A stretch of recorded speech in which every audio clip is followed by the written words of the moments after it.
দেখছেন আমাদের এজিটি রাজ্যের লাইভ মাননীয় মুখ্যমন্ত্রী 24/7 आप देख रहे हैं एजीटी लाइव বিগত কয়েক মাস 24/7 ধরে You are watching তিনি AGT প্রচণ্ড Live পরিশ্রম করছেন। 24/7. একজন শাসক দলের সর্বোচ্চ নেতা হিসাবে, আবার রাজ্যের সরকারের যে মুখিয়া বা মুখ্যমন্ত্রী হিসাবে, এটা স্বাভাবিক, এটা তার অধিকার। এবং ত্রিপুরাজ্যের মধ্যে, ত্রিপুরাজ্যের রাজনীতিতে যে নতুন একটা পরিস্থিতি উদ্ভব হয়েছে, মাননীয় মুখ্যমন্ত্রীকে এবং তার দলকে এখন বিরোধী দলকে মোকাবেলা করার চাইতে তাদের যে দলের এই অভ্যন্তরে, যদিও এটা বাইরে সেরকমভাবে আসে না, কিন্তু ওনার কথাবার্তার মধ্যে মাঝে মধ্যে এটা ধরা পড়ে যায় যে আমাদের মধ্যে কোনো বিরোধ নেই, বিবাদ নেই, আমাদের বন্ধুত্ব ভ্রাতৃত্ব একেবারে অটুট রয়ে গেছে, আপনাদেরকে ডেকে নিয়ে ফটো তোলাতে হয়। তার চেয়ে বেশি মারাত্মক হলো যে একই মন্ত্রিসভাতে আছেন, একই জুটি আছেন, কখনো বলেন ডাবল ইঞ্জিন, কখনো বলেন ট্রিপল ইঞ্জিনের জোট, একেবারে অত্যন্ত পাওয়ারফুল জোট। কিন্তু একই জোটে থেকেও যে শরিক দলের বিরুদ্ধে আঙুল তুলে গলা ফুলিয়ে একেবারে হুঙ্কার ওনাকে ছাড়তে হচ্ছে। আর এগুলি করতে গিয়ে সেখানে এমন কতগুলি কথা তিনি বলছেন, রাজনৈতিক প্রতিপক্ষের বিরুদ্ধে অবশ্যই বলবেন, কিন্তু একজন মুখ্যমন্ত্রী তো, তিনি সরকারের প্রধান, তিনি স্বরাষ্ট্র দপ্তরের মন্ত্রী, কাজেই সরকারের প্রধান, দলের অন্য নেতারা এরকম অনেক কিছুই বলেন, চামড়া তুলে নেবেন, চোখ তুলে নেবেন, এগুলি আমরা খুব বেশি হিসাব নিকাশ আমরা করি না, কারণ এটা যার যার দলের রুচি, তাদের কি বলে মতাদর্শ, সে অনুযায়ী কথা বলেন। কিন্তু একজন প্রশাসনিক প্রধান, সরকারের প্রধান, মাননীয় মুখ্যমন্ত্রী সাংবিধানিকভাবে তিনি রাজ্যের এই পলিটিক্যাল এক্সিকিউটিভদের মধ্যে সর্বোচ্চ, এটা শুধু মুখ্যমন্ত্রীকে পদকে হেয় করা না, এটা যে রাজ্যেরও সম্মানহানি হয়। একদিন কোনো নাগরিক বলবেন যে মাননীয় মুখ্যমন্ত্রী কথাগুলি বলছেন, আপনি কোত্থেকে তথ্য পেলেন, কে আপনাদেরকে এই সমস্ত তথ্য যোগান দেয়?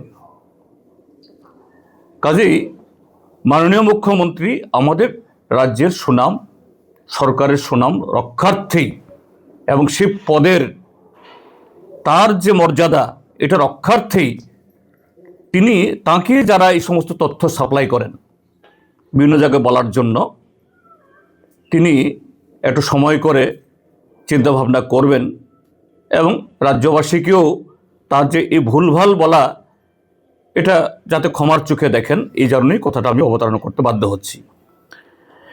যেমন তিনি ইদানিংকালে যে সমস্ত অভিযোগ করছেন, তার শরিক দলের বিরুদ্ধে যুদ্ধ ঘোষণার পাশাপাশি কি বলছেন, 1980 জনের দাঙ্গা, তার জন্য সবটাই দায়ী সিপিআইএম,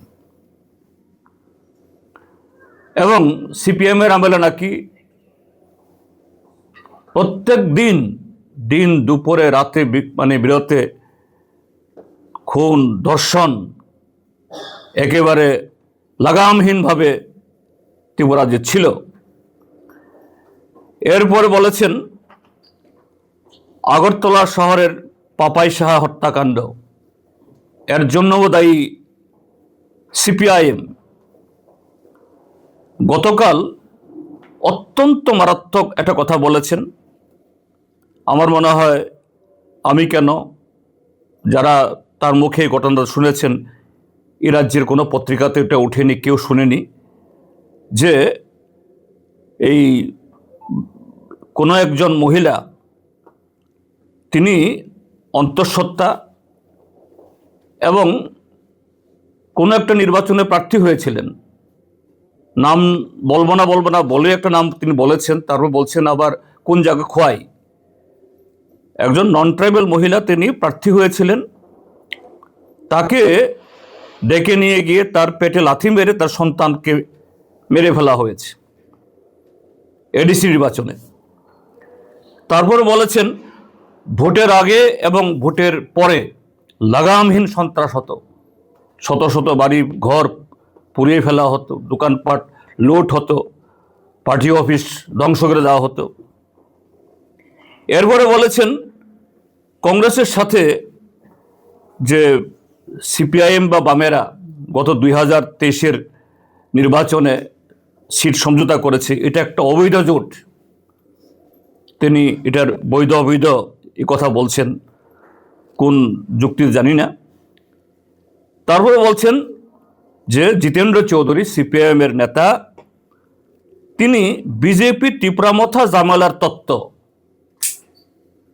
আমাদের মধ্যে কোনো এরকম বিরোধ নেই, এই জামালার তত্ত্ব নানাভাবে উস্কে দিয়ে বাঁকা পথে এই ক্ষমতা দখলের ষড়যন্ত্র করছে জিতেন্দ্র চৌধুরী। তারপর বলেছেন 2323 এটা অন্যায় চাকরি, সিপিএমের লোক দুর্নীতি করে, অর্থাৎ এখন যে সমস্ত অভিযোগগুলো উঠছে পয়সা করি ইত্যাদি স্বজন পোষণ ইত্যাদি করে এই 2323-কে এই চাকরি দিয়ে এই অবস্থা হয়েছে। কদিন আগে বলেছেন কল্যাণপুর হত্যাকাণ্ড সিপিএমএ করিয়েছে, যেখানে 26 জন এই নিরীহ লোক প্রাণ হারিয়েছেন। আর এই গত কদিন আগে জিরানিয়া সচিন্দ্রনগরে বলেছেন একটা জায়গাতে, রাজ্যের বামফ্রন্ট সরকার জনজাতিদের অশিক্ষিত করে রেখেছে। বিজেপি সরকার আসার আগে ট্রাইবেল এলাকাতে কোনো শিক্ষা প্রতিষ্ঠানই ছিল না, ট্রাইবেলদের শিক্ষার কোনো সুযোগই ছিল না। তারপরে গতকাল ছামনুতে বলেছেন ত্রিপুরা রাজ্যে এই ড্রাগস নেশা এটা বামফ্রন্ট আমলেই ছিল, এখন নেই। ওনারা এসে জিরো টলারেন্স করে কোনো এই নেশা চাষের বা ব্যবহারে কোনো ঘটনা নেই। এরপরে বলেছেন গতকাল ছামনুতে রাজ্যে উগ্রপন্থা সিপিএম আমলেই সৃষ্টি করেছে, সিপিআইএমই উগ্রপন্থার জনক, এবং বিমল সিংহকে সিপিআইএমই খুন করেছে। তো এরকমই। আর চানমোহন ত্রিপুরা গন্ডাছড়া গত 2017 ইংরেজিতে 18 বিধানসভা নির্বাচনের আগে বিজেপির কোনো একটা নির্বাচনে প্রার্থী ছিলেন, তাকে সিপিআইএমই খুন করিয়েছে। তৎকালীন সিপিএমের বিধায়ক, নাম বলেননি, গন্ডাছড়া বিধায়ক মানে হল ললিত মোহন ত্রিপুরাই হবে, তাকে ইঙ্গিত করেছেন, এই কথাগুলো বলেছেন। কংগ্রেসের সাথে অবৈধ জোট, আর এই কংগ্রেসের সাথে আমাদের মতাদর্শগত রাজনীতিগত সেখানে কর্মসূচিগত ফারাক আছে, এটা ঠিক জোট না। আমরা একটা সিট অ্যাডজাস্টমেন্ট করেছি কেন? স্লোগানটা কি? রাজ্যে গণতন্ত্র পুনরুদ্ধার, এখানে আইনের শাসন নেই। গত 2018 সাল থেকে এই 26 সালের আজকের দিন অবধি, এই সেদিনও বিহার নির্বাচনের ফলাফল, বিহারে তাদের দল জিতেছে, কিন্তু সেখানে কোনো পলিটিক্যাল পার্টির অফিসে ডিল পড়েছে, আগুন লাগিয়েছে, এরকম কোনো খবর নেই। আর ত্রিপুরার যে সেই 14 নভেম্বর তারিখেই পাঁচটি সিপিএম অফিসের উপর আক্রমণ। এবং মাননীয় মুখ্যমন্ত্রীকে বলবো, আমাদের এই ত্রিপুরাজ্যে গত 7.5 বছরে একটিও পার্টি অফিস নেই যে পার্টি অফিসের উপর আক্রমণ হয়নি। কোনোটাতে 16 বার 17 বারও হয়েছে। আমাদের মেলার মাঠের একদিকে ডিস্ট্রিক্ট পার্টি অফিস, আরেকদিকে রাজ্য দপ্তর, দিন দুপুরে একজন গ্রেপ্তার হয়েছে, একজনের বিরুদ্ধে মামলা নিয়েছে, আর তিনি বলছেন অবলীলায় বামফ্রন্ট সরকারের সময়তে ভোটের আগে সন্ত্রাস, পরে সন্ত্রাস, আর এখন তো আগে সন্ত্রাস, পরে সন্ত্রাস, সারা বছরের সন্ত্রাস। আপনার চোখের সামনে দেখেছেন, সেদিন আমরা ডিজি অফিসের সামনে সভা করেছি, মিটিং শেষ হতে না হতেই তাদের সোনার টুকরো ছেলেরা স্লোগান তুলে উমুকের চামড়া তুলে নেব আমরা। এবং আজকে দেখি সেই একজন দেবতুল্য গতকাল উইকেন্ডের যিনি বিধায়ক, আমাদের মেয়র, তার সাথে কি একটা স্বদেশী মেলা না কি করবে, তিনি একদম তার বাম দিকে দাঁড়িয়ে আছেন। তো এরকমই আজকে যারা পার্টি অফিস পড়ছে, বাড়িঘর লুট করছে, খুন সন্ত্রাস করছে, মদ গাঁজা ভাং ট্যাবলেট পাচার করছে, কারা? হ্যাঁ, পুলিশ মাঝে মধ্যে 2-একজনকে ধরে মানুষের চক্ষুকে অন্যদিকে দাবিত করার জন্য। একটি এনডিপিএস মামলাতে যদি সেরকমভাবে ধরা হয়, কেন পানিশমেন্ট হয় না? এগুলি করছে। তারপরে বলছেন কল্যাণপুর কাণ্ড। কার পরিবারের লক্ষণ হয়েছে? আমাদের প্রাক্তন বিধায়ক মাখন চক্রবর্তী 26 জন লক্ষণ হয়েছে। তিনি বলছেন সিপিএমেরই করিয়েছে। আমি আপনাদেরকে বলবো, অসংখ্য নাম, তারপরে প্রমিনেন্ট, যে আমাদের সিপিআইএমের এমএলএ, এডিসি মেম্বার, নেতা তো অসংখ্য। কালিদাস দেববর্মা এমডিসি খুন হয়েছেন, আনন্দ রোয়াজা এমএলএ খুন হয়েছেন, গৌতম দত্ত এমএলএ খুন হয়েছেন, বিমল সিনহা মিনিস্টার খুন হয়েছেন, সর্বজয় রিয়াং এমডিসি খুন হয়েছেন, গান্ধী ত্রিপুরা প্রধান খুন হয়েছেন। কোন দল সরকারে থাকাকালীনও এবং সরকারে না থাকাকালীনও এত স্যাক্রিফাইস, এত বলিদান কোন দল দিয়েছে? সিপিআইএম। কেন? কারণ সিপিআইএম বিকল্প কর্মসূচির মধ্য দিয়ে আমাদের এই ত্রিপুরাজ্যকে, একটা সময়েতে ত্রিপুরাজ্য মানুষ জানতো না, আগরতলা বললে আগরপাড়া বলতো।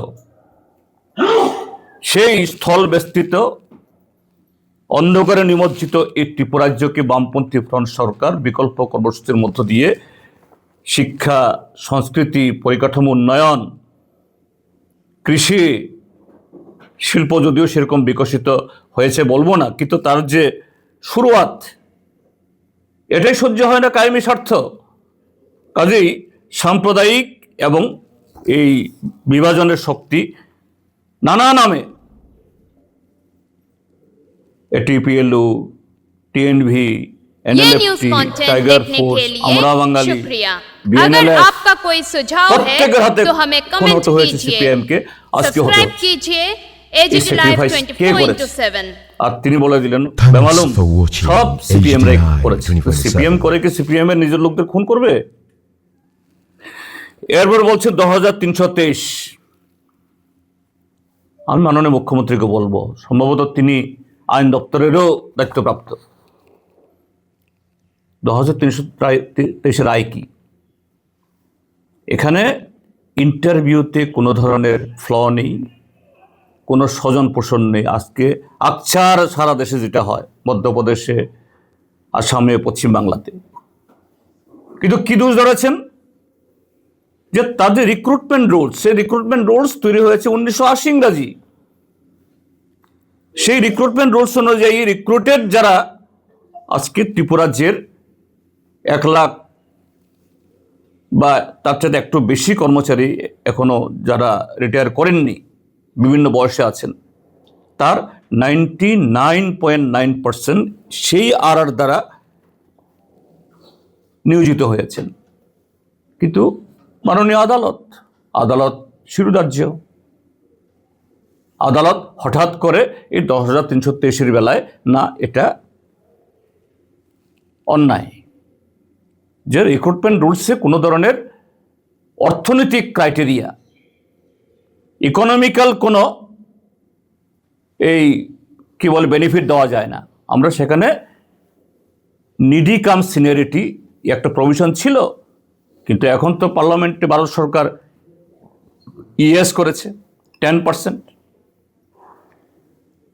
এই ইএসের মধ্য দিয়ে নিয়োগ হচ্ছে, মেডিকেল, ইঞ্জিনিয়ারিং, আইএম, আইআইটিতে ভর্তি হচ্ছে। কই সুপ্রিম কোর্ট তো ত্রিপুরাজ্যের এই নজিরকে রেখে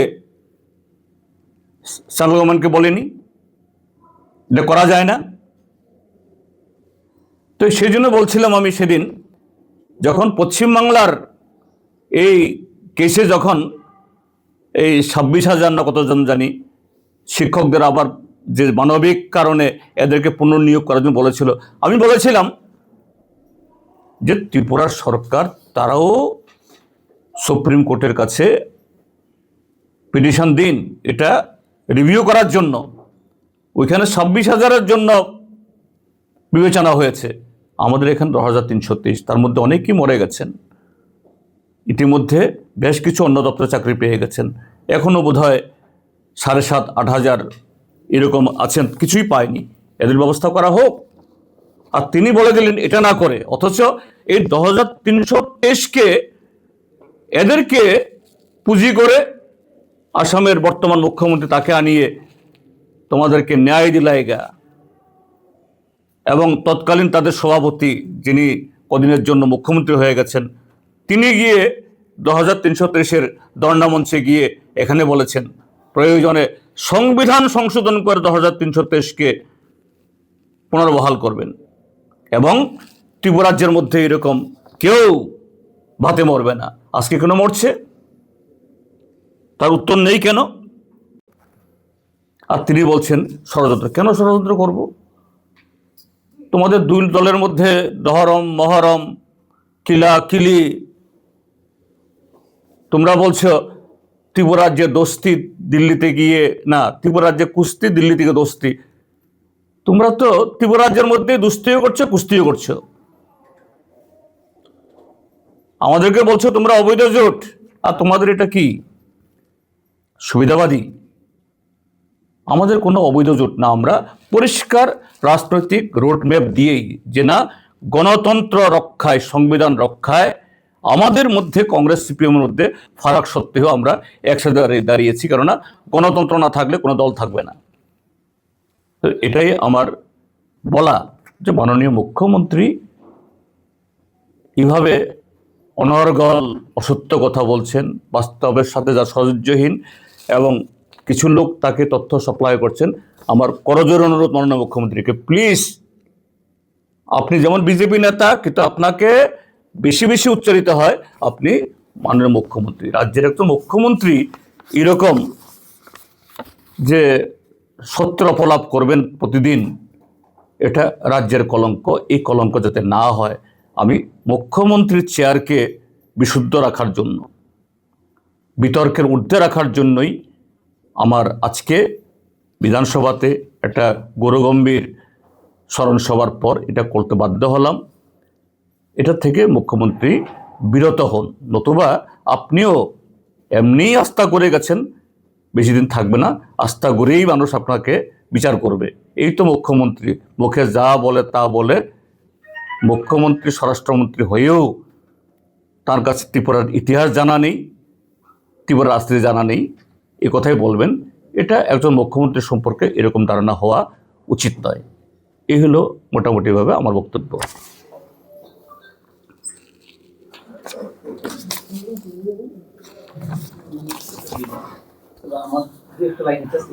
হ্যাঁ, আমাদের বিধানসভা লবিতে একটা গৌরগম্ভীর পরিবেশে আমরা একটা সভা করে এসেছি। আমাদের প্রয়াত মাননীয় অধ্যক্ষ বিশ্ববন্ধু সেন মহোদয়ের স্মৃতিচারণ করে এসেছি, কাজেই তার পরপরেই আপনাদেরকে ডেকেছি, কিছু কথা বলতে হবে। রাজ্যের বামফ্রন্ট সরকার উপজনজাতিদের অস্বীকৃত রেখেছে, অর্থাৎ স্কুল খুলেনি, কলেজ খুলেনি। আমি বলবো মাননীয় মুখ্যমন্ত্রীকে,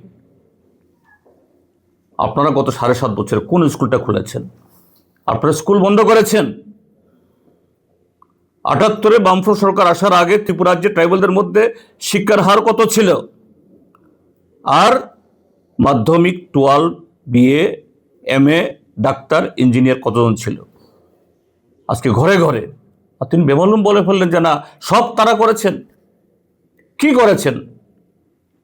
সরকারি স্কুল থেকে ছাত্র সংখ্যা কমছে, মাধ্যমিক 12-এর পরীক্ষার্থী কমছে। গত বছর চেয়ে এই বছর প্রায় 20,000 পরীক্ষার্থী কমেছে এই বোর্ড এক্সামে। কোথায় যাচ্ছেন তারা? প্রাইভেট স্কুলে চড়া ফি দিয়ে ছেলে মেয়েদের পড়াতে বাধ্য হচ্ছে, কেননা সরকারি স্কুল, টিচার নেই, ব্যবস্থা নেই। বিদ্যাজ্যোতি ইত্যাদি ইত্যাদি নানা স্লোগান তুলে শিক্ষার 12টা বাজাচ্ছে, আর তিনি সেই কথা সিফারিশ সেখানে দিচ্ছেন। তারপর বলছেন ভারত মাতা বলার অপরাধে নাকি রাস্তায় নামতে দেওয়া হয় না। কোথায়? আজকে ত্রিপুরাজ্যের মধ্যে বিরোধী দল, আমি তো বলবো 2023-এর বিধানসভা নির্বাচনের আগে এই গেস্ট হাউসে, সোনারতরী গেস্ট হাউসে যখন রাজীব কুমার নেতৃত্বে ফুল bench of election commission of India আসে, আমি তখন বলেছিলাম ত্রিপুরাজ্যের মধ্যে নির্বাচনের পরিবেশ নেই। সিভিল ইলেকশন কমিশন আমাকে বলছেন, mister Chowdhury, how you are levelling this complain against the government, how you quantify this? আমি বললাম যে মাননীয় রাজীব কুমার, মুখ্য নির্বাচন কমিশনার মহোদয়, আমার কথা যদি আপনি তার সত্যতা যাচাই করতে চান, ইউ প্লিজ আমাদের সামনের দিকে তো এদিকে পশ্চিম দিকে বাংলাদেশ বেশি যেতে পারবেন না, এদিকে যাওয়া যাবে একদম অবধি, ওই কাতলামারা বা ইত্যাদি সিমনার দিকে, এদিকে একদম সাবরুমে যেতে পারবেন, আর এদিকে উত্তর ত্রিপুরা। আপনি একটা নতুন গাড়ি ভাড়া করে একটা সিপিআইএমের একটা পতাকা লাগিয়ে আপনি যান। ঠিক আছে, আপনার তো নিরাপত্তা দরকার আছে, দূরে দূরে সামনে পিছে নিরাপত্তা থাকুক, যাতে আপনার উপরে সেরকম না হয়। আপনি যদি এদিক থেকে রানীবাজার থেকে ফিরে আসতে পারেন, আমি রাজনীতি ছেড়ে দেব। আপনি যদি এদিকে বিশালগড় ক্রস করতে পারবেন, আমার কোনো কমপ্লেন থাকবে না। আপনি এদিকে মোহনপুর পেরিয়ে যেতে যদি পারেন, আমার কোনো অভিযোগ থাকবে না। আমার কথা শুনে তো তাজ্জব হয়ে গেল রাজীব কুমার এবং তার team. What shocking statement you are giving! আসলে কি তাই? পুলিশের বড় বড় আধিকারিকরা বসেছিলেন, তাদের দিকে তাকালেন, কি বলছেন আপনাদের সামনে? তিনি মিটিংটা স্টপ করে দিলেন। ঠিক আছে, আপনি পরে আসুন, আমি একটা কথা বলছি।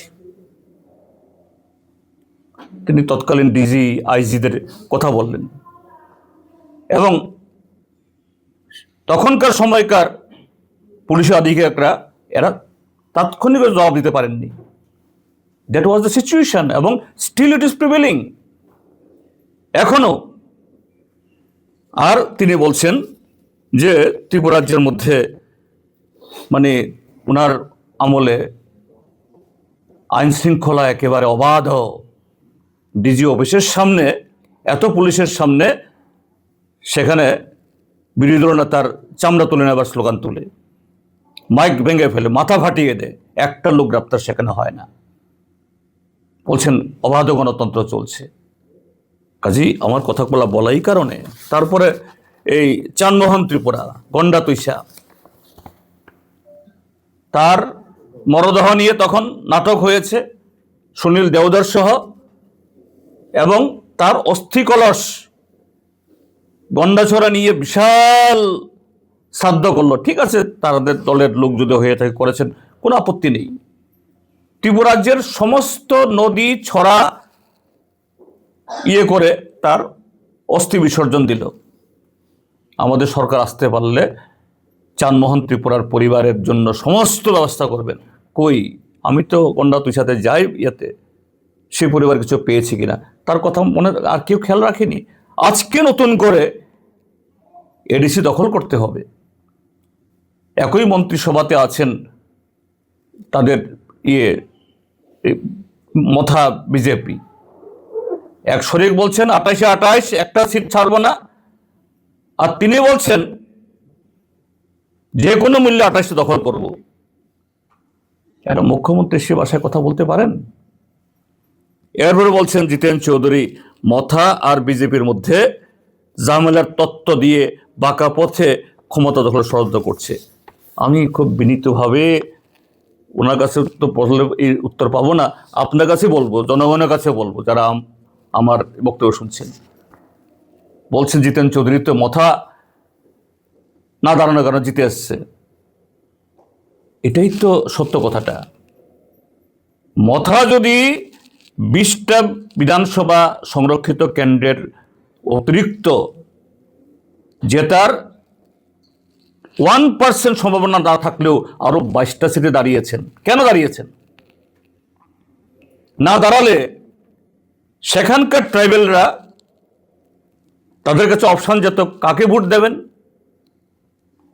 বিজেপিকে না সিপিএমকে না কংগ্রেসকে, এবং তখন আলটিমেট চয়েস হতো সিপিএম। সাবরুমে যেমন আমি জিতেছি, মাথার দয়া নয়। সেখানে আমার কেন্দ্রে গিয়ে এই মথার সুপ্রিমো আমার কেন্দ্রে ঠিক না, মনো কেন্দ্র, পাশের কেন্দ্র, এখানে দাঁড়িয়ে বক্তৃতা করেছে যে ত্রিপুরা মথা আমরা দাঁড়িয়েছি, যদি ত্রিপুরা মথা ক্যান্ডিডেট না থাকে এটা তোমাদের খুশি, বলেনি তো সিপিএমকে ভোট দাও, জিতেন চৌধুরীকে ভোট দাও। তো এটাই বাস্তবতা যে মথা যদি এরকম গ্রেটার ত্রিপুরাল্যান্ডের এই মানে কি বলে এই ফেক আওয়াজ না তুলতো 22টা কেন্দ্রে যে ত্রিপুরা মথাতে ভোট দিয়ে ভোট নষ্ট হয়েছে, এই ভোটের অধিকাংশ সিপিএম এর করে যেত সাবরুমের মতো, এবং এই 22টা কেন্দ্রে সিপিএম জিতত। তাহলে সিপিএম 13টা পেয়েছিল, আরো 22, 35, কংগ্রেস 3। আজকে অনিবার্যভাবে বিজেপির পতন ঘটত। মাননীয় মুখ্যমন্ত্রী এটা নিন্দা, বিরোধিতা বা এই শব্দগুলো ব্যবহার প্রয়োজন আছে মনে করি না। আমি বলবো যে মুখ্যমন্ত্রী, দলের নেতারা অনেক কিছুই বলবেন আরো, কিন্তু মাননীয় মুখ্যমন্ত্রী তার একটা সাংবিধানিক পদে তিনি আসেন। তার মুখ দিয়ে যদি এ সমস্ত অসত্য, কাল্পনিক, বাস্তবের সাথে সাদৃশ্যহীন বক্তব্য যায়, কোনো নাগরিক আঙ্গুল তুলে, এটা গোটা ত্রিপুরা রাজ্য লজ্জা, শুধু বিজেপি দলের হবে না। এই জন্য বলছি 80 জনের দাঙ্গা কে করিয়েছে, কেন হয়েছে আপনারা অনেকেই জানেন। 1979-এ প্রথম এডিসি আইন তৈরি হওয়ার পর ভোট হবে। আজকে নানা নামে যারা এই বিজেপির ইঞ্জিনের সাথে আরো যে 2টা ইঞ্জিনের সদস্য যারা, তারা কোত্থেকে এসছেন? সেই সময়তে যারা টিউজেস করতেন তাদেরও দাবি ছিল 4 দফা দাবির মধ্যে অন্যতম এডিসি। আর এডিসি তৈরি হওয়ার পর স্লোগান উঠে গেল আগে বিদেশি বিতরণ, তারপরে এডিসি নির্বাচন। বিদেশি কারা? 1949 ইংরাজির পরে যারা তৎকালীন পূর্ব পাকিস্তান থেকে এসছেন তারা সবাই, এবং তাদের সন্তান সন্ততি, তাদের সকলকে ত্রিপুরা থেকে বিতরণ করার পর তারপরে এডিসি নির্বাচন। যদি তাই হয় তাহলে ত্রিপুরা যে তো নন ট্রাইবাল থাকার কথাই তো না। ত্রিপুরা রাজ্য 100% না হলেও 98% হবে ত্রিপুরা রাজ্যের মধ্যে শুধু ট্রাইবেল। কেননা 1949-এর পরে যারা এসছেন তার সন্তান সন্ততি এখানে জন্মগ্রহণ করলেও তারা বিদেশি। অর্থাৎ টিউজেস এডিসি নির্বাচনের দাবি তুললেও এরা এডিসির বিরুদ্ধে। আর এই টিউজেস পরবর্তী সময়েতে আরেকটা দলের সাথে আতাত করেছে 83 সাল থেকে। তারা কি বলেছে? 1980 লোকসভা নির্বাচনে আমাকে নির্বাচিত করে দিল্লিতে পাঠান। দিল্লিতে গিয়ে এডিসির যে আইন হয়েছে, পার্লামেন্টে পাশ হয়েছে, এই আইনটাকে রিপিল করাবো, অর্থাৎ বাতিল করাবো। মাননীয় মুখ্যমন্ত্রী সেই সময়তে সেই দলেরই একজন সমর্থক ছিলেন, বিজেপিতে যোগদান করেছেন সেদিন মাত্র, এবং সেই ঘটনা থেকে আশির দাঙ্গা, হ্যাঁ ঠিক, এই প্রায় 1400 লোক খুন হয়েছেন, ট্রাইবেল নন ট্রাইবেল উভয় পক্ষেরই। দুঃখজনক, দুর্ভাগ্যজনক। 3.5 লক্ষ বাড়িঘর পড়েছে, দুর্ভাগ্যজনক।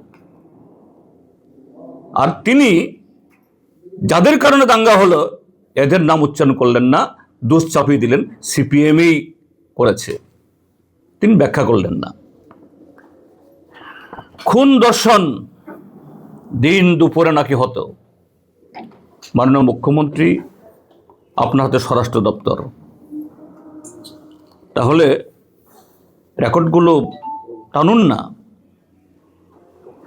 একটা কোনো কমিটি তৈরি করে দিয়ে একেবারে সেই 78 থেকে 88, 93 থেকে 2017 ইংরেজি অবধি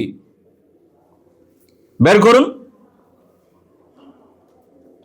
সেই সময়েতে সংখ্যাগত ছিল, হ্যাঁ, খুন দর্শন একজন হলেও এটা দুর্ভাগ্যজনক, একজন খুন হলেও এটা যেই হোক এটা হওয়া অমানবিক। কিন্তু কখন হয়েছিল এগুলো? তারপরে বলছেন পার্টি অফিসে ঢুকে অন্তঃসত্ত্বা মহিলাকে পেটে লাথি মেরে সন্তান মেরে ফেলার তত্ত্ব কোথায়? কোন থানায় এফআইআর হয়েছে? কোন থানায় তদন্ত হয়েছে? কোন পত্রিকাতে উঠেছে?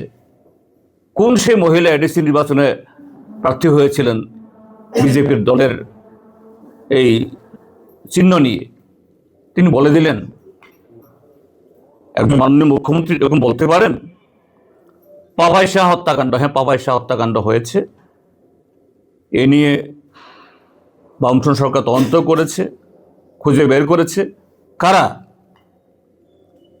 কারা করেছে। এবং মাননীয় মুখ্যমন্ত্রী সেদিন যে দলে ছিলেন, এই দলের ভেতরে অন্তর কোন দলে হয়েছে এগুলো কে না জানে। But being neighbor and being this entire globe, the world, it is a one family in this era of the science and technology. And in the time memorial, we the Indians, our forefathers have a doctrine on that. Basu Daiva Kutumbakam. Whole country, whole world, we are member of one family. So what happening in Bangladesh, it is very unfortunate, not desirable. That in the name of the religion, there how the minorities are being attacked, gruesomely they are being hanged and burned alive in this era of 21st century. It is a barbarism. It should be stopped. And we, India, either it is in Bangladesh or 2 days ago what happened there in Venezuela, we can remain mum on that. Humanity should speak out, raise our voice. Either it is in Bangladesh or Pakistan or Myanmar or Latin America, anywhere. So we are, and Bangladesh our neighbor. So whatever happening there, that what else reactions, directly, indirectly, it comes upon us. So in Bangladesh, definitely we believe that majority, they are peace loving, they are not enemy of India, enemy of any particular religion, and they will rise on the occasion, we believe, and from here we extend our solidarity to Bangladesh or Latin America, wherever. তারপরও যদি আমি না বলি তাহলে এটা একজন নাগরিক হিসাবে, শুধু বিরোধী দল নেতা হিসাবে না, একজন রাজনৈতিক নেতৃত্ব হিসেবে না, আমার সঠিক দায়িত্ব পালন হবে না। এই কারণেই আমি এই সময়টাকে ব্যবহার করার চেষ্টা করছি। looting the state exchequer, and there in the state, because of that, unemployment, then